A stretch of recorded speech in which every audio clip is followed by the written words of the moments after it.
Was there a second gunman in Dallas on November 22nd, 1963?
Ladies and gentlemen, the very word secrecy is repugnant in a free and open society, and we are, as a people, inherently and historically opposed to secret societies, to secret oaths, and to secret proceedings. We decided long ago that the dangers of excessive and unwarranted concealment of pertinent facts far outweighed the dangers which are cited to justify it. Even today, there is little value in opposing the threat of a closed society by imitating its arbitrary restrictions. Even today, there is little value in ensuring the survival of our nation if our traditions do not survive with it. And there is very grave danger that an announced need for increased security will be seized upon by those anxious to expand its meaning to the very limits of official censorship and concealment. That I do not intend to permit to the extent that it's in my control. And no official of my administration, whether his rank is high or low, civilian or military, should interpret my words here tonight as an excuse to censor the news, to stifle dissent, to cover up our mistakes, or to withhold from the press and the public the facts they deserve to know.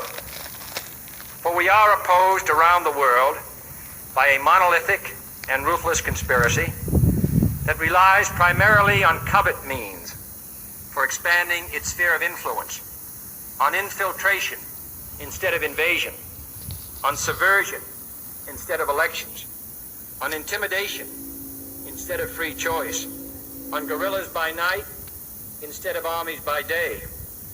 It is a system which has conscripted vast human and material resources into the building of a tightly knit, highly efficient machine that combines military, diplomatic, intelligence, economic, scientific, and political operations. Its preparations are concealed, not published. Its mistakes are buried, not headlined. Its dissenters are silenced, not praised. No expenditure is questioned, no rumor is printed, no secret is revealed.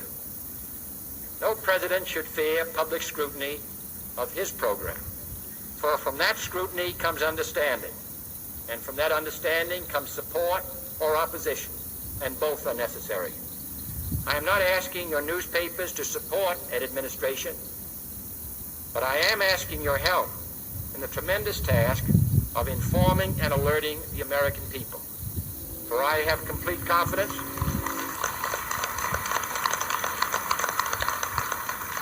in the response and dedication of our citizens whenever they are fully informed. I not only could not stifle controversy among your readers, I welcome it. This administration intends to be candid about its errors. For as a wise man once said, an error doesn't become a mistake until you refuse to correct it. We intend to accept full responsibility for our errors, and we expect you to point them out when we miss them. Without debate, without criticism, no administration and no country can succeed, and no republic can survive. That is why the Athenian lawmaker Solon decreed it a crime for any citizen to shrink from controversy.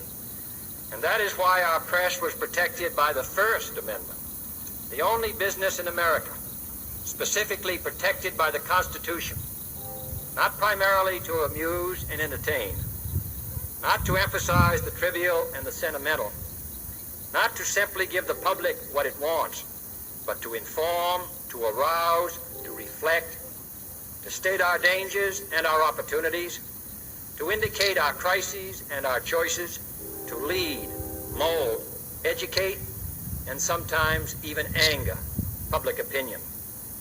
This means greater coverage and analysis of international news, for it is no longer far away and foreign, but close at hand and local.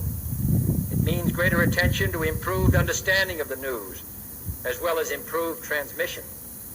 And it means, finally, that government at all levels must meet its obligation to provide you with the fullest possible information outside the narrowest limits of national security. And so it is to the printing press, to the recorder of man's deeds, the keeper of his conscience, the courier of his news, that we look for strength and assistance, confident that with your help, man will be what he was born to be, free and independent.